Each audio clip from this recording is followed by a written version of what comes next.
Hello friends, welcome to our YouTube channel you exercise. ये हमारी web development series की 7th video है और इस वीडियो में हम HTML फॉर्म्स के बारे में पढ़ेंगे कि किस तरीके से हम HTML के ज़रिए फॉर्म्स बनाते हैं, इनपुट फील्ड्स बनाते हैं, इनके बारे में पढ़ेंगे। फॉर्म्स अमूमन हम किसी भी यूज़र का डेटा हो या सब्सक्राइबर कोई भी हो, जो भी वेबसाइट हमारी जो वेबसाइट्स होती हैं, इनमें अगर अकाउंट बनाना हो और भी तरीके से अगर कहीं भी ऑनलाइन फॉर्म्स होते हैं, वो सारे जो फॉर्म्स होते हैं वो HTML के ज़रिए ही बनते हैं और HTML इन पे यूज़ होती है। जिस तरीके से हमारे पास फेसबुक का साइन अप पेज है, ये देखें, ये भी HTML में ही बना और HTML ही यूज़ होती है यहाँ पे भी। यहाँ पे देखें, यहाँ पे फील्ड्स हैं, फर्स्ट नेम, श्योर नेम, फिर मोबाइल नंबर या ईमेल एड्रेस, ये सारी चीज़ें, ठीक है। तो ये सारे फॉर्म्स HTML में ही बनते हैं। तो आज की इस वीडियो में हम फॉर्म्स के बारे में पढ़ेंगे और ये बेसिक सा फॉर्म हम बना के चेक करते हैं और लाइन बाय लाइन हम इसको कोड करेंगे और बिल्कुल इसी तरीके का फॉर्म हम बनाएंगे, ठीक है। ये देखें, यहाँ पे नेम, फिर नेम का फिर अब इसकी स्टाइलिंग की बात हो तो देखें, यहाँ पे तो बहुत अच्छा लग रहा है यहाँ पे फॉर्म, क्योंकि यहाँ पे इसको स्टाइल भी किया गया है। लेकिन अभी जो हमारी सीरीज़ चल रही है वो HTML की है, तो इसीलिए हम सिंपल स्ट्रक्चर ही बना रहे हैं। बाकी इसकी डिज़ाइन, इसकी स्टाइल, इसका लेआउट जो होगा वो जब हम CSS पढ़ेंगे तो वहाँ पे हम क्लियर करेंगे और अच्छे से फॉर्म्स एज अ प्रोजेक्ट के तौर पर हम बनाएंगे। तो चलें, बगैर टाइम ज़ाय किए हम कोड की तरफ चलते हैं और कोड करते हैं इसको। तो ये फ़ाइल फ़ोल्डर मैंने बना दिया HTML फॉर्म नाम से, और इसके अंदर फ़ाइल मैंने बना दी है, HTML का डॉक्यूमेंट मैंने बनाया है index.htm नाम से। और इसमें सबसे पहले हम क्या करेंगे, हम बॉयलर प्लेट जनरेट करेंगे, HTML की इमेज एब्रिविएशन का यूज़ करेंगे शिफ्ट और 1 से। और ये हमारा हो गया, और यहाँ से मैं टाइटल को चेंज कर देता हूँ, कुछ भी आप दे सकते हैं, HTML फॉर्म्स फॉर्म्स। तो सेव, मैं इसको लाइव सर्वर के साथ ओपन करता हूँ।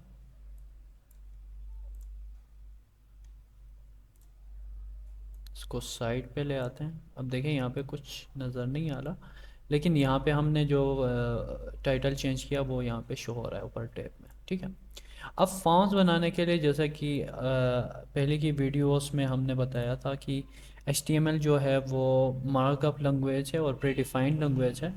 तो यहाँ पे कुछ एलिमेंट्स बनाए गए हैं, कुछ प्री डिफाइंड एलिमेंट्स बनाए गए हैं। इनके ज़रिए ही हम वेबसाइट का सारा जो स्ट्रक्चर होता है वो इसी के ज़रिए ही बनाते हैं। तो यहाँ पे फॉर्म्स के लिए भी हम एलिमेंट का ही यूज़ करेंगे, और फॉर्म के लिए हम यूज़ करते हैं फॉर्म एलिमेंट। और फॉर्म एलिमेंट होता है, फिर इसके अंदर कुछ एट्रीब्यूट्स भी आते हैं, एट्रीब्यूट्स के बारे में बाद में पढ़ेंगे। फ़िलहाल हम बेसिक फॉर्म बना देते हैं और इसके बाद चलें। तो अब यहाँ पे फॉर्म हमारा बन गया, फॉर्म का जो कंटेनर था वो हमारा बन चुका है। और अब इसके अंदर इनपुट फील्ड्स हमने ऐड करने हैं। अब इनपुट फील्ड्स क्या क्या होते हैं, जैसे नेम होता है, ईमेल होता है, पासवर्ड होता है, जिस तरीके से इस फॉर्म में मैंने दिखाया था कि नेम, ईमेल और पासवर्ड, ये देखें ये फील्ड्स हैं हमारे पास। तो ये हम बनाते हैं। और एक चलें वो बाद में पढ़ लेते हैं वो वाली चीज़। चलें, अब फील्ड कैसे बनेंगे, फील्ड से पहले ये देखें, ये इसका लेबल है, ठीक है। और एक और चीज़ ये देखें कि जब मैं इस लेबल पे क्लिक करता हूँ ये इसके अंदर फोकस हो रहा है, ठीक है। फिर मैं इस लेबल पे क्लिक कर रहा हूँ, ये फोकस हो रहा है। फिर पासवर्ड पे जाके इस पे क्लिक कर रहा हूँ, ये फोकस हो रहा है डायरेक्ट अंदर। तो ये कैसे होता है ये भी हम पढ़ेंगे। तो इसके लिए सबसे पहले हम लेबल बनाते हैं। लेबल आप H2 H3 से भी दे सकते हैं, लेकिन ख़ुद HTML में कुछ एट्रीब्यूट हम यूज़ करते हैं अमूमन जब भी हम फील्ड्स बनाते हैं उसका लेबल बनाने के लिए। आप P से भी दे सकते हैं, H1 भी आप दे सकते हैं लेबल के तौर पर, लेकिन हम ऐसे नहीं करते, क्योंकि फॉन्ट्स में जब हम लेबल का यूज़ नहीं करते देन वहाँ पे थोड़ा सा मुश्किल आता है। जब हमारे पास जो स्क्रीन रीडर्स होते हैं या गूगल सर्च इंजन होता है, वहाँ पे थोड़ा सा इशू आ जाता है, और ये फोकस भी नहीं होता जब हम HTML के ज़रिए बनाते हैं। तो इसको बराबर करने के लिए हमारे पास लेबल नाम से एक एलिमेंट आता है। सबसे पहले हम लेबल बनाते हैं। लेबल, अब फॉर में हम क्या देंगे वो बात की बात है, वो भी पढ़ेंगे। अब लेबल के अंदर जो हमने शो कराना है, जैसे यहाँ पे हमने नेम शो कराना है, तो इसके लिए हम यहाँ पे लेबल देंगे नेम का, ओके। ये देखिए, ये लेबल अब आ गया हमारे पास। अब लेबल तो बन गया, अब फील्ड भी हमने बनानी है। वो फील्ड बनाने के लिए हम क्या करते हैं, इनपुट, फिर इनपुट के बाद टाइप। अब टाइप के अंदर बहुत सारी चीज़ें आती हैं, ये देखिए यहाँ पे जो सारे जो ऑप्शंस हैं वो सारे आते हैं, लेकिन हम बेसिक एक दो चीज़ें पढ़ेंगे। और हाँ, ये वीडियो अगर हम इसी वीडियो में वो सारी चीज़ें कवर करें तो ये बहुत ही लेंदी वीडियो होगी, तो इसीलिए हमने इसी वीडियो को फॉर्म्स का जो टॉपिक है इसको हमने दो वीडियोस में डिस्ट्रीब्यूट किया है। तो पहले ये वीडियो होगी और इसके बाद एक और वीडियो आएगी, एक और ट्यूटोरियल या एक और हम लेक्चर अपलोड करेंगे फॉर्म्स के रिलेटेड, ठीक है। तो अब ये टाइप में हम बहुत सारी चीज़ें देखते हैं, लेकिन बेसिक चीज़ें जैसे कि नेम होता है, नेम हम हमेशा टेक्स्ट में ही होता है हमारा। तो ये अलग अलग तरीके के जो होते हैं आप अपनी मर्ज़ी से यहाँ पे नहीं लगा सकते। हम जो प्री डिफाइंड जो टैग जो वैल्यूज़ हैं वही हम यहाँ पे यूज़ कर सकते हैं। जैसे सबसे पहले टेक्स्ट, क्योंकि नेम के लिए हम टेक्स्ट ही यूज़ होता है हमारे पास। अब देखें ये हो गया हमारा, ये इनपुट फॉर्म जो था, इनपुट जो फील्ड थी वो हो गई, ठीक है। अब लेकिन ये देखें, ये मैं लेबल पे क्लिक कर रहा हूँ, ये फोकस नहीं हो रहा। तो इसको बराबर करने के लिए ये फॉर का हम यूज़ करते हैं। और फॉर में क्या होएगा, फॉर में हम कोई भी चीज़ नाम देंगे, जैसे फुल नेम, कुछ भी आप दें, फुल नेम यूनिक होना चाहिए ये फॉर। और इसके अंदर आप आईडी देंगे। आईडी हम कब यूज़ करते हैं एचटीएमएल में, आईडी हम यूनिकली किसी भी एलिमेंट को एचटीएमएल एलिमेंट को आइडेंटिफाई करने के लिए हम यूज़ करते हैं। तो इसको आप दोबारा से यूज़ नहीं कर सकते इसी आईडी को, ये यूनिक ही होगी। जिस तरीके से हमारे एनआईसी जो कार्ड्स होते हैं या हमारा रूल नंबर्स या कुछ भी आईडी हो, कंपनी ऑफिस की आईडी हो हमारी, वो यूनिक ही होती है। इसमें एक ही आईडी दो बंदों को नहीं मिलती, या दो यूज़र्स को एक ही आईडी नहीं मिलती। इसी तरीके से यहाँ पे भी हम सिंगल यूनिक आइडेंटिटी देने के लिए हम आईडी का यूज़ करते हैं। और आईडी में बिल्कुल वही वैल्यू देनी है जो आपने फॉर में लगाई है। जैसे हमने यहाँ पे फुल नेम का यूज़ किया है, तो यहाँ पे आईडी में भी हम फुल नेम का ही यूज़ करेंगे। अब देखें ये मैंने सेव किया, अब देखें, अब मैं यहाँ पे क्लिक करता हूँ, ये देखें ये हो गया फोकस। तो इस तरीके से हम फॉर्म्स बना सकते हैं और इनपुट फील्ड्स हमारे बन सकते हैं।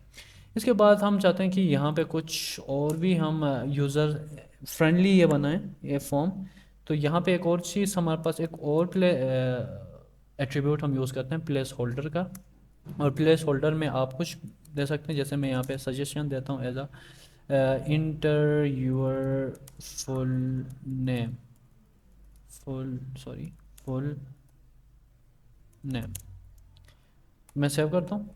अब देखें यहाँ इसके अंदर एज अ सजेशन के तौर पर जब आप यहाँ पे फोकस करेंगे और कुछ लिखना स्टार्ट करेंगे वो खुद से रिमूव हो जाएगा। तो इस तरीके से हम प्लेस होल्डर के ज़रिए यहाँ पे बता सकते हैं कि इस फील्ड में आप या यूज़र जो आएगा वो क्या इंटर इसमें करेगा, ठीक है।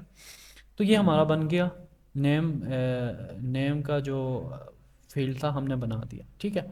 तो इस तरीके से लेबल का यूज़ करते हैं, उसके बाद इनपुट फील्ड्स हम बनाते हैं। इसके बाद दूसरा हमारे पास क्या था, जो फॉर्म हमने बनाया था इसमें ईमेल है। तो ईमेल के लिए हम क्या करते हैं, बिल्कुल वही काम होगा। लेबल हम बनाएंगे, लेबल के बाद फॉर में हम कुछ भी दे सकते हैं लेकिन वो सेम होना चाहिए। अब लेबल में हमने लेबल का नाम दिया ईमेल, सेव। तो ये देखिए ईमेल हमारा आ गया। मैं इसको थोड़ा सा ब्रेक करवा देता हूँ ताकि गैप आ जाए थोड़ा सा। ब्रेक BR हम ब्रेक के लिए यूज़ करते हैं, लाइन को ब्रेक करने के लिए यूज़ करते हैं। तो दो लाइन्स हम ब्रेक करवा देते हैं। और लेबल हमारा बन चुका है। अब इसके बाद हम इनपुट फील्ड बनाएंगे, इनपुट, फिर यहाँ पे आएगा टाइप। अब टाइप ईमेल है तो ईमेल के लिए एक हमारे पास होती है वैल्यू, ईमेल नाम से ही वैल्यू होती है, ठीक है। और ईमेल टाइप हमने दिया। फिर हमने यहाँ पे भी, क्योंकि फोकस हमने कराना है, एक मिनट ये मैं लिख देता हूँ और ये अब फील्ड हमारे पास रेडी है। अब लेकिन ये नहीं हो रहा, तो इसको बराबर करने के लिए फिर जो फॉर्म में हमने जो वैल्यू दी है बिल्कुल आईडी को भी वही वैल्यू देंगे ईमेल नाम से। अब देखिए ये सेव हो गया, अब ये सेव हो गया। अब मैं यहाँ पे क्लिक करता हूँ, ये देखें ये फोकस हो रहा है। तो अब हम भी इसी में भी कुछ प्लेस होल्डर हम देना चाहते हैं। तो इसमें जैसे इंटर योर ईमेल, तो ये देखें यहाँ पे आ गया। जो ही मैं यहाँ पे क्लिक करूँगा या फोकस करके कुछ लिखना स्टार्ट करूँगा वो वहाँ से रिमूव हो जाएगा। तो ये हमारे पास ईमेल का फील्ड बन गया। फिर दो बार और ब्रेक कराते हैं ताकि थोड़ा सा गैप आए इनमें पेस्ट। फिर एक और फील्ड हम बनाते हैं, फिर दोबारा से हम पहले हम लेबल बनाएंगे। लेबल हमने बनाया, फिर फॉर का हमने यूज़ किया, फॉर में हम देंगे पासवर्ड के लिए। तो अब हम पासवर्ड के लिए बना रहे हैं, तो पासवर्ड के लिए फॉर पासवर्ड देंगे, फिर इसके अंदर लेबल हम यूज़ करेंगे पासवर्ड का। और इसके बाद हमारा होगा इनपुट फील्ड बनेगा, फिर फॉर। अब यहाँ पे देखें, यहाँ पे हम फॉर यूज़ करेंगे। पासवर्ड के लिए हम यूज़ करते हैं, हमारे पास वैल्यू होती है पासवर्ड नाम से ही, और सेव करते हैं। और इसमें भी हम एक काम करते हैं, यहाँ पे प्लेस होल्डर दे देते हैं, इंटर यूर पासवर्ड। ठीक है, ये देखें यहाँ पे इनपुट इंटर यूर पासवर्ड लिखा हुआ आ गया। अब मैं इस पर क्लिक करता हूँ, ये फोकस नहीं हो रहा। क्यों नहीं हो रहा? क्योंकि यहाँ पे हमने आईडी का यूज़ नहीं किया। आईडी में बिल्कुल वही वैल्यू देंगे जो हमने ऊपर, कुछ भी आप दे सकते हैं। फॉर में भी कोई भी वैल्यू आप पी लिखें, पी ए लिखें, पास लिखें, और आईडी में आपने भी बिल्कुल इसी चीज़ को ही यूज़ करना है, देन वो फोकस होगा लेवल पे क्लिक करने से। ये देखें, अब ये भी इसमें हो गया। अब यहाँ पे देखें, एक मिनट, ये पासवर्ड क्यों नहीं आ रहा? इनपुट फॉर, सॉरी यहाँ पे मैंने फॉर का यूज़ किया है, यहाँ पे टाइप होगा। अब टाइप पासवर्ड क्यों करते हैं? क्योंकि पासवर्ड हम दिखाना नहीं चाहते, और बहुत सारी वेबसाइट में ऐसा ही होता है, वहाँ पे डॉट्स आते हैं, बुलेट्स आते हैं, तो इसलिए यहाँ पे देखें ये पासवर्ड का फील्ड हम बन गया। अगर वहाँ पे हम टेक्स्ट लगाते हैं यहाँ पे, तो वो भी लगा सकते हैं, फिर वो काम फिर जावास्क्रिप्ट के साथ फिर वही चीज़ें होती हैं। तो ये काम HTML से ही हो सकता है, तो हम जावास्क्रिप्ट का यूज़ क्यों करें? तो इसलिए हम इसी के ज़रिए करते हैं। लेकिन ये चीज़ जावास्क्रिप्ट के ज़रिए भी हो सकती है कि आप यहाँ पे वो डॉट्स ले आएँ। तो अब ये हमारा देखें, ये हो गया पासवर्ड, ये नेम का फील्ड, ये ईमेल, फिर ये पासवर्ड आ गया। तो ये सिंपल सा फॉर्म था। और इसके बाद अब सबमिट हमने कराना है, तो सबमिट के लिए हम, हमारे पास फिर दोबारा से इनपुट आएगा, इनपुट, और टाइप हम देंगे सबमिट। सुमाल में भी दे सकते हैं आप। टाइप सबमिट होगा क्योंकि ये बटन है, उसमें कुछ और चीज़ नहीं। अब देखें यहाँ पे बाय डिफ़ॉल्ट सबमिट ही अंदर लिखा हुआ आ रहा था, वो यहाँ से नहीं लिखा आ रहा होता। यहाँ पे जो वैल्यू है वो बाय डिफ़ॉल्ट ही सबमिट की वैल्यू आ जाती है, लेकिन उसको आप चेंज कर सकते हैं वैल्यू से। वैल्यू में जैसे आप सबमिट नहीं कराना चाहते, जैसे लॉगिन आप कराना चाहते हैं, तो ये आ गया यहाँ पे लॉगिन। फिर यहाँ पे गैप लाने के लिए फिर मैं यहाँ पे क्या करता हूँ, ब्रेक। अभी हम CSS का यूज़ नहीं कर रहे, तो इसलिए ये ब्रेक्स लगा के ही हम काम चला रहे हैं। ठीक है, तो ये देखें, ये लॉगिन, यहाँ पे अब यूज़र आएगा, यहाँ पे कुछ भी लिखेगा, जैसे सर्वर इसने लिखा, फिर ईमेल में आ गया, ईमेल में कुछ भी इसने लिखा, फिर पासवर्ड में आ गया, पासवर्ड में कुछ भी इसने दिया। फिर इसके बाद लॉगिन होगा, तो लॉगिन होके अब जो डेटा जा सकता है वो हम जावास्क्रिप्ट के ज़रिए इसको कंट्रोल भी कर सकते हैं, लेकिन अमूमन हम नहीं करते। लॉगिन के बाद या साइन अप या साइन इन के बाद क्या हो जाता है कि ये जो डेटा होता है वो सर्वर पे चला जाता है। सर्वर में हमारे डेटा बेस होते हैं, वहाँ पे हमारा जो डेटा होता है, हमारा रिकॉर्ड होता है, वो वहाँ पे जाता है। ठीक है, तो इसलिए हम ये सारी चीज़ें फॉर्म्स में हम पढ़ेंगे, वो भी चीज़ें। तो कुछ एट्रीब्यूट्स के बारे में और पढ़ते हैं इसी में ही, कि फॉर्म में, खुद फॉर्म में भी कुछ एट्रीब्यूट्स होते हैं। जैसे मैं लॉग इन कर रहा हूँ, ये डाटा कहाँ जाएगा, कैसे सबमिट होगा। अमूमन रियल लाइफ में तो ऐसा नहीं होता, लेकिन मैं सिंपली एक एग्जांपल के ज़रिए आपको बता देता हूँ कि किस तरीके से हमारा सबमिट जो ही करते हैं तो फॉर्म काम करता है। तो इसके लिए मैं क्या करता हूँ, यहाँ पे एक और फाइल बना देता हूँ सबमिट नाम से, submit.htm, और इसमें मैं बॉयलर प्लेट, और यहाँ पे मैं कुछ भी, जैसे जो ही सबमिट होता है या लॉगिन होता है, तो मैं यहाँ पे चाहता हूँ कि कुछ लिखा हुआ है, जैसे H1 मैं लिखता हूँ hello you are log in now. ये रियल लाइफ में ऐसा नहीं होता, इसके लिए हम देन PHP का यूज़ करते हैं, डेटाबेस, फिर ये चीज़ें होती हैं। तो लेकिन मैं सिंपल ही बताना चाह रहा हूँ कि ये असल में होता क्या है, इस तरीके से सबमिट होता है। कुछ एट्रीब्यूट्स हम पढ़ेंगे फॉर्म्स के। अब फॉर्म्स के अंदर क्या आएगा, एक हमारे पास एट्रीब्यूट होता है एक्शन नाम से। एक्शन यानी जो ही फॉर्म सबमिट हो तो ये डेटा कहाँ जाए, किस, क्या हो, मतलब एक्शन क्या परफॉर्म हो। जो ही जब सबमिट करे यूज़र, अमूमन जब हम सबमिट कर देते हैं तो क्या होता है, हमारे पास एक और वेब पेज खुल जाता है, या एक और लेआउट या वेब पेज हमारे पास खुल जाता है। तो यहाँ पे एक्शन में हम ये बताते हैं कि फॉर्म जो ही सबमिट हो तो ये हो, तो ये चीज़ हम इसमें अमूमन PHP का यूज़ या Django या कोई भी ऐसी चीज़ का हम लिंक देते हैं, लेकिन यहाँ पे अब हम ये काम बैक एंड के साथ है, तो सिंपली मैं बताना चाह रहा हूँ, ये असल में समझाना चाह रहा हूँ कि किस तरीके से होता है। वो सारा काम बैक एंड का होता है, वो जब हम पढ़ेंगे बैक एंड को देन वहाँ पे हम इसको क्लियर करेंगे। लेकिन सिंपली यहाँ पे एक्शन में हम जैसे देंगे, यहाँ पे हमने एक फ़ाइल बनाई थी submit.htm। अब मैं सेव करता हूँ और यहाँ जाके मैं डेटा को ऐड कर देता हूँ, यहाँ पे कुछ पासवर्ड, फिर लॉग इन करता हूँ। अच्छा, इसको मैंने सेव नहीं किया शायद, एक मिनट, इसको मैंने सेव नहीं किया। अब दोबारा से मैं करता हूँ और एक मिनट, हाँ, अब यहाँ से मैं इसको करता हूँ लॉग इन और सबमिट। ये देखें, hello you are log in now. तो जो ही हमने सबमिट किया तो एक एक्शन परफॉर्म हुई, तो वो एट्रीब्यूट यहाँ पे हम वही चीज़ दे देते हैं कि जो ही फॉर्म सबमिट हो तो यही एक्शन हो। अब यहाँ से जो डेटा जाएगा वो कैसे जाएगा, इसके बारे में भी पढ़ते हैं। इसके लिए एक और एट्रीब्यूट हमारे पास होता है मेथड नाम से। अब मेथड्स में हमारे पास ये जो मेथड्स की जो वैल्यूज़ होती हैं, पोस्ट होता है, गेट होता है, ये HTTP वर्ब्स होते हैं। जब भी हम रिक्वेस्ट करते हैं HTTP के ज़रिए या कोई चीज़ के ज़रिए, देन हम इनका यूज़ करते हैं। अमूमन फॉर्म में बहुत ज़्यादा बार ये यूज़ होता है। जैसे देखें यहाँ पे मेथड है हमारे पास। अब मेथड है तो मेथड में हम जैसे सबसे पहले गेट का यूज़ करते हैं। गेट को आप कैपिटल से भी लिख सकते हैं, स्मॉल से भी लिख सकते हैं, आपकी अपनी मर्ज़ी है। गेट के बाद सेव करता हूँ, लेकिन इसमें एक और काम होगा हमारे पास, मैं वो भी दिखा देता हूँ, एक मिनट। अब देखें यहाँ पे मैं यहाँ जाता हूँ और यहाँ जाने के बाद मैं एक और काम आपने करना होगा, इनपुट फील्ड के अंदर आपने नेम भी देना होगा, ताकि ये जो डेटा हो वो कोई मतलब ऐसा जब डेटा बेस में जाए या कहीं पे भी जाए URL में शो हो, तो वो इसकी वैल्यू, इसका नाम तो बताए ये इस चीज़ का है। तो इसके लिए हम क्या करते हैं, नेम का यूज़, नेम एट्रीब्यूट का यूज़ करते हैं। नेम एट्रीब्यूट में आपने कुछ भी दे सकते हैं, आपको अपनी मर्ज़ी है। F नेम में दे देता हूँ, सबके साथ आपने नेम लगाना है, ठीक है।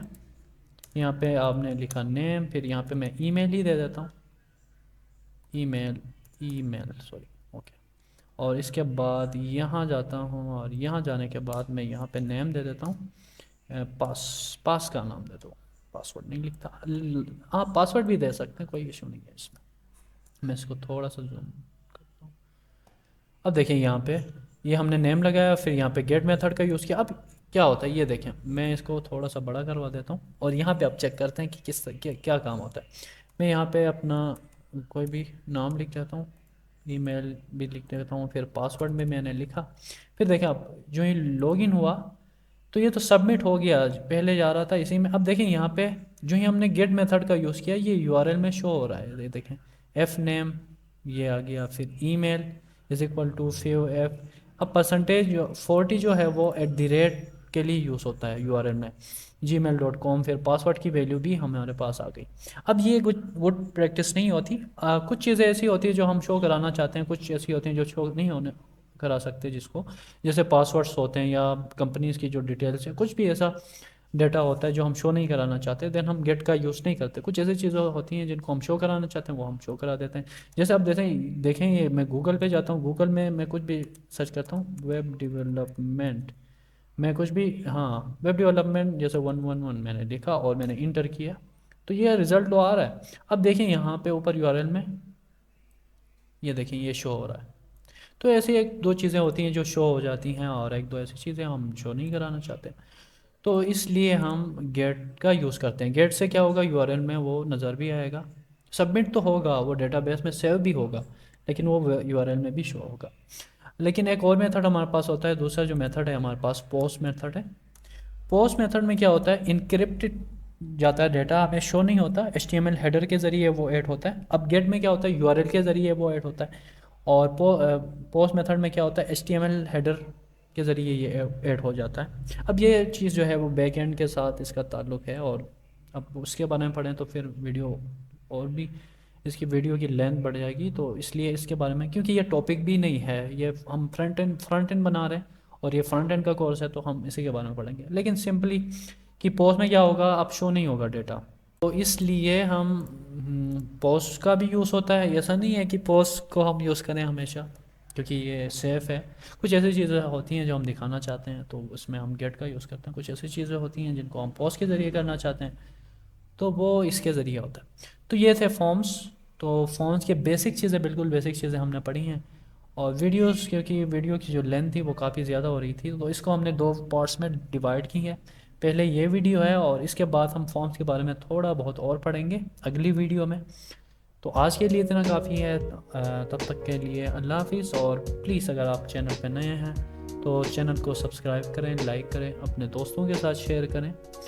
और कैसी लगी आपको ये वीडियो आप कमेंट करना ना भूलें। अल्लाह हाफिज़।